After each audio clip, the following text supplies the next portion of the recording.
고린도후서 1장 23절에서 2장 4절까지 합독합니다. 내가 내 영혼을 두고 하나님을 불러 증거하시게 하노니 다시 고린도에 가지 아니한 것은 너희를 아끼려 함이라. 우리가 너희 믿음을 주관하려는 것이 아니요 오직 너희 기쁨을 돕는 자가 되려 함이니 이는 너희가 믿음에 섰음이라.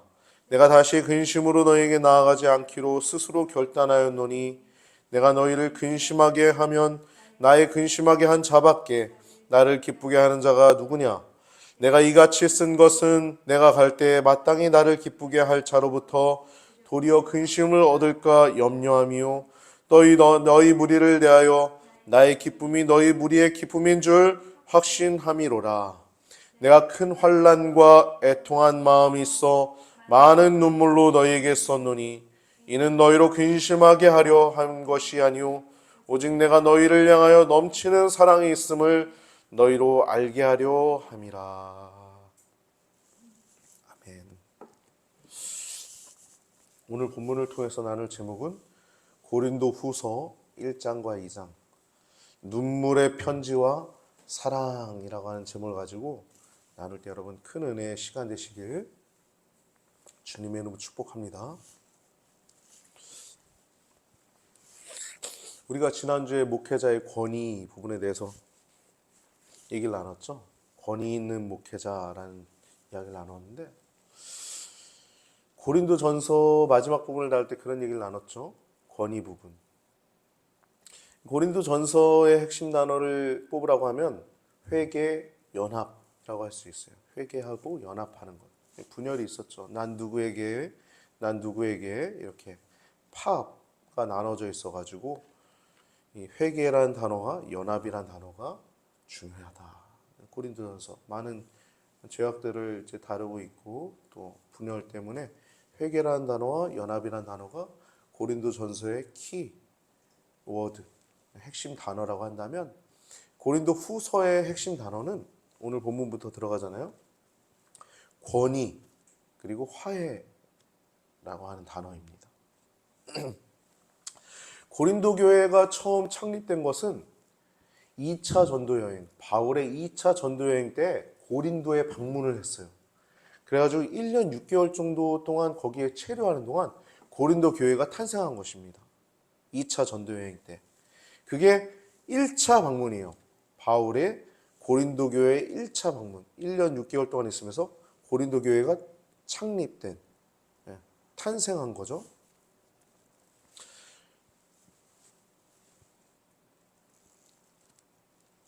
그리고 고린도 전서를 쓴 것은 언제 쓴 것이냐면 오늘 본문 말고요. 고린도 전서 먼저 앞에 쓴 고린도 전서를 쓴 것은 3차 전도 여행 때 이 에베소에서 2년 6개월 동안 체류하면서 이 고린도에다가 편지를 쓴 거예요. 3차 전도 여행 때 에베소에서 고린도 전서를 쓴 거예요. 근데 고린도 전서를 쓰고 나서 이제 고린도 후서를 쓰기 전에 여러 가지 일들이 있습니다. 바울에게. 이때 등장하는 두 사람이 있는데 위대한 목회자들, 훌륭한 신실한 목회자들인 디모데. 디모데는 온화하고 또 조금 유약했어요. 근데 이에 반면에 디도라고 하는 이 목회자는 강한 성품을 갖고 있었습니다. 훈련이 잘 이렇게 강직했어요. 그러니까 어떠한 시련이나 어떠한 어려움 속에서도 그걸 잘 디뎌낼 수 있는 훈련이 있었던 거예요. 이 고린도 후서를 쓰기 전에 이 디모데라고 하는 사람과 디도라고 하는 사람이 등장하는데요. 디모데라고 하는 고린도 전서를 쓰기 전에 디모데를 파송합니다. 고린도 전서가 도착하기 전에 디모데가 먼저 가요. 가가지고 이제 목회하는 거 보고 목회자로서 이제 이 상황을 둘러보고 또 목회를 잘하고 이제 돌아옵니다. 그래서 고린도에서 이제 돌아왔어요. 에베소로 돌아왔어요. 이 디모데라는 사람이. 디모데 목회자가 이제 바울을 만났는데 이 고린도 교회가 상황이 악화된 거예요. 급격하게. 너무 안 좋은 상황. 그래서 바울이 갑자기 계획을 변경하여서 원래 계획에도 없던 고린도를 방문을 합니다. 직접. 방문을 해가지고 책망을 해요. 근데 아무런 성과 없이 근심 중에 헤어져야 했어요. 그래서 이것을 근심의 방문이라고 합니다. 근심의 방문. 디모데가 돌아온 후에 안 좋은 소식을 들으니까 이제 고린도 교회를 바로잡기 위해서 방문했는데 그때 방문의 내용을 이제 근심의 방문이라고 해요. 이게 2차 방문입니다. 2차 방문. 근데 3차 방문하기 전에 또 디도를 보내요.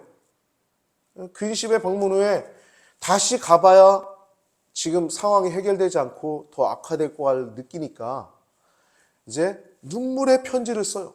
눈물의 편지는 전승되지 않습니다.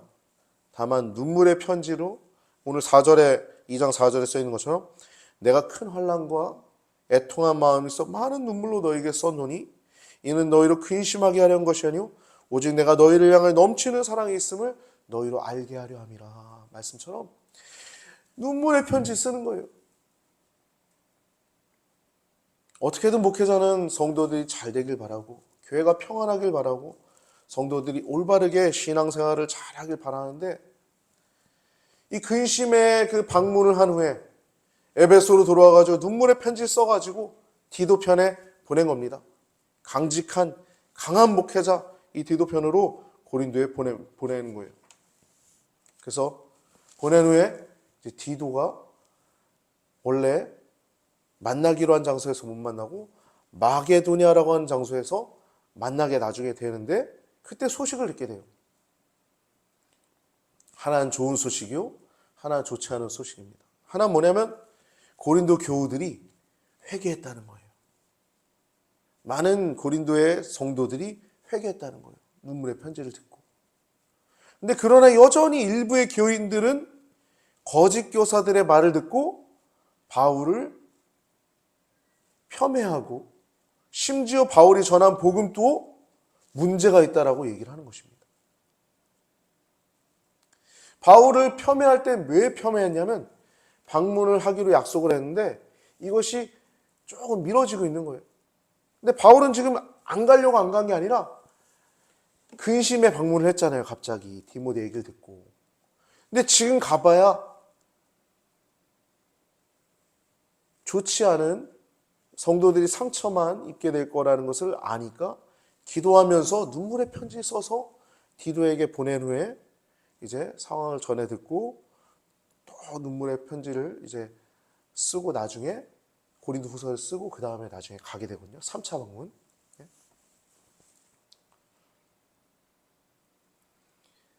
그러니까 고린도 후서는 3차 방문 전에 쓴 것입니다. 3차 방문 전에 어떠한 역할을 하기 위한 것이냐면 성도들에게 위안을 주고 또 자신의 권위에 대해서 변호하는 내용들이 들어가 있어요. 오늘 본문 1장 1절부터 11절은 먼저 서론 부분입니다. 인사말이죠. 편지의 처음 인사하는 부분들입니다. 너희들의 신앙, 너희들의 믿음 생활 참 좋다. 고난이 얼마나 귀하냐. 그 고난 받을 때 하나님의 위로가 있지 않냐. 뭐 이런 내용들을 말씀하는 겁니다. 그 고난 당할 때 우리가 자기를 의지하는 게 아니라 하나님만 의지해서 하나님으로 말미암아 또 우리가 감사함으로 또 하나님만 의지하는 신앙생활을 하기 위함이라. 그래서 인사말에서 자신이 당한 환난을 얘기를 하고 있어요. 그게 자기의 유익을 위한 환난이 아니라 성도들을 격려하기 위하고 또 성도들이 또 구원에 이르도록 하기 위한 환난이다라고 얘기하는 거예요. 바울은 자기가 당한 환난을 언급합니다. 그리고 그 이유를 언급해요. 환난 중에 건지시는 하나님. 1장 9절부터 10절까지 한번 읽어보면요. 우리 마음에 사형 선고를 받은 줄 알았으니 이는 우리로 하여금 자기를 의지하지 말고 오직 죽은 자를 살리시는 하나님만 의뢰하게 하려 함이라. 그가 이같이 큰 사망에서 우리를 건지시고 또 건지시리라. 또한 이후로라도 건지시기를 그를 의지하여 바라노라. 하나님만 의지하게 하는 훈련을 시키시는 거예요. 환난은. 하나님만 의지하는 훈련. 그렇게 인사한 후에 1장 12절부터 2장 전체까지는 계획을 변경한 얘기를 하고 있어요. 자신이 고린도 교회에 방문 계획을 변경한 내용을 해명하고 있습니다. 아까 얘기했듯이 2차 방문은 디모데의 보고를 들은 후에 걱정하고 염려하면서 이제 고린도 교회를 이제 방문한 겁니다. 근데 그 근심의 방문은 아무런 성과 없이 돌아오게 됐다는 거예요. 여러분, 왜 성과가 없습니까? 성과는 있죠. 그 시간을 통하여 또 그 성도들이 바울의 애끓는 마음을 봤을 것이고, 그 모습을 통하여 우리 목회자가 얼마나 힘들게 돌아갔을까 라고 하는 그런 것도 다 눈에 보이는, 당장 보이는 성과는 아니지만 나중에 내리게 될 열매를 향한 뿌리가 됐을 거라고 생각합니다. 그래서 근심의 방문이라고 얘기를 하고 또 아무 성과가 없다라고 이렇게 얘기는 하지만 결국에 그것 또한 하나님의 섭리와 계획 가운데 있었다는 것입니다. 할렐루야. 세상에 오해는 하나도 없어요. 다 사랑으로 행하고 다 열심히 하나님의 뜻 가운데 우리가 살다 보면 어려움도 도리어 그것은 그 시간은 또 하나님이 또 이유가 있었구나. 더 하나님이 또 복으로, 축복으로 하나님이 이끄셨던 시간들이었구나라고 고백할 수 있는 시간이 되는 것입니다.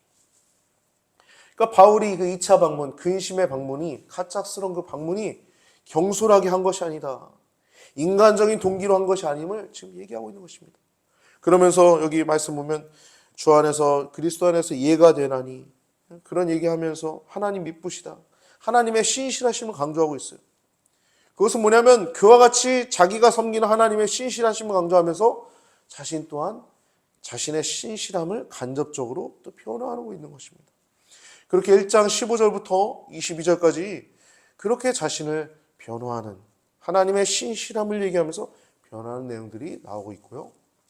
오늘 읽은 본문 23절을 보면 내가 내 영혼을 두고 하나님을 불러 증거하게 하시기를 하노니 다시 고린도에 가지 아니한 것은 너희를 아끼려 함이라.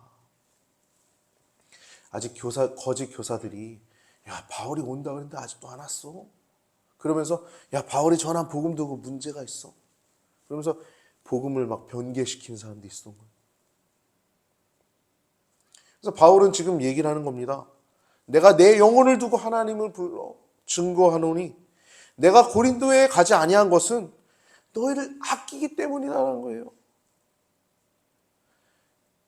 바울이 바쁘고 바울이 자기 일 때문에 못 간 것도 아니잖아요. 바울이 얼마나 열정 있던 사람입니까? 어디든 자기의 목숨을 다 바쳐서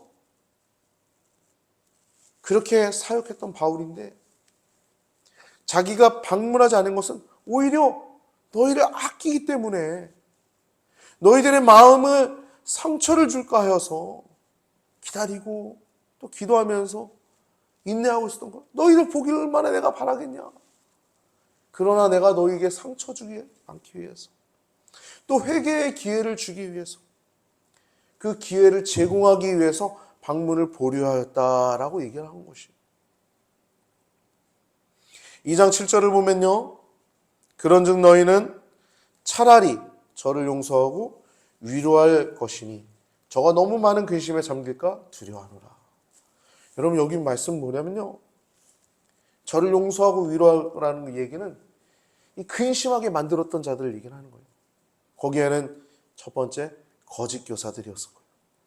바울을 폄훼하고 심지어 더 나아가 바울이 전한 복음을 잘못된 것이라고 얘기했던 악한 자들. 그들을 향해서도 바울은 용서하고 위로하길 바랬던 거예요. 더 나아가 그들에게 말을 들었던 일부 교인들, 분별력이 없어서 그들에게 동조했던 사람들 있잖아요. 그 사람들도 회개하길 기다리고 있었던 것입니다. 기회를 줬던 것입니다. 여러분 이러한 목회자의 그 넓은 아량과 인내는 사랑이 아니고는 있을 수 없는 것이에요. 여러분 생각해 보십시오. 저도 인간인지라 누군가 저에게 하지 않은 말, 제가 하지도 않은 말을 했다라고 얘기하면 화가 잔뜩 나죠. 근데 그거를 제3자에게 얘기한다. 솔직하게 인간적으로 생각하면 화가 잔뜩 나죠. 그 친구 꼴도 보기 싫죠. 그러나 우리가 먼저 무조건적인 사랑을 받은 자로서 그를 용서하고, 그가 만약 내게 미안하다, 내가 몰랐다라고 얘기하면 언제든 받아들일 준비는 돼 있어야 되는 것이 우리 성도들입니다. 할렐루야. 그래서 예수님 말씀하시죠. 용서하되 몇 번 용서하라 그래요? 숫자로 490번인데 이건 끝까지 용서라는 거예요. 그와 같은 악한 자들조차도 회개할 기회를 제공하는 이 바울의 넉넉함, 이 위대함, 이것이 정말 리더십이죠. 바울이 이렇게 눈물의 편지를 쓰는 거예요. 바울은 그렇게 7절에서 저가 너무 많은 근심에 잠길까 두려워하노라. 그렇게 돌아온 자들조차도 자신의 죄 때문에, 바울에게 행했던 그 악행 때문에 여전히 죄책감과 근심으로 잠길까 두려워하니까, 너희들 만약 그렇게 한 사람들이 돌아올지라도 너무 근심에 잠기지 않도록 용서하고 위로하여라는 얘기입니다. 그렇게 회개한 죄인이 공동체 안에 다시 회복하여 들어올 수 있는 가능성을 열어두는 것이 우리 교회인 것이에요. 할렐루야. 여러분, 우리 교회들이 징계도 해야 됩니다. 잘못된 이단들이나 잘못된 교리들을 얘기를 하는 목사나 성도들은 내쫓아야 돼요. 그러나 그들이 언제든 회개하고 돌아온다면 그들을 용서하고 함께 우리 안에 스며들 수 있는 스펀지 같은 사랑 또한, 넉넉한 사랑 또한 우리 교회들이 간직하고 있어야 될 것입니다.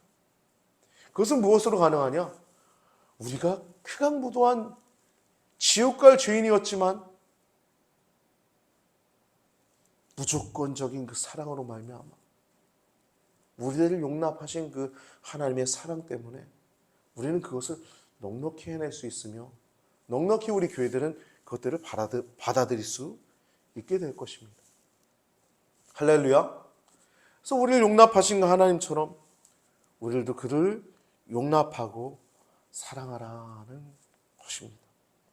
오늘 눈물의 편지와 사랑이라는 제목으로 말씀을 나눴는데, 여러분, 죄인에 대한 용서 없는 가혹한 징벌이 아니라, 징벌, 처벌은 분명히 필요하지만 회개하여 다시 교회 안에, 다시 공동체 안에 들어올 수 있는 넉넉함이 먼저 구원받은 자로서, 먼저 용서함 받은 자로서 우리 성도들이 가져야 될 리더십임을 기억하시고, 바울의 그 눈물의 기도가 여러분들의 마음 가운데 녹아져서 여러분도 여러분 곁에 있는 성도님들, 여러분들 곁에 있는 가족들, 여러분 친척들, 여러분 이웃들을 향해서 이렇게 넉넉한 스펀지 같은 사랑이, 바울의 눈물의 기도와 그 사랑처럼 그런 사랑이 여러분들 안에 가득하시기를 예수님의 이름으로 축복합니다. 그러한 리더십을 가진 우리 성도님들 되시길 바랍니다.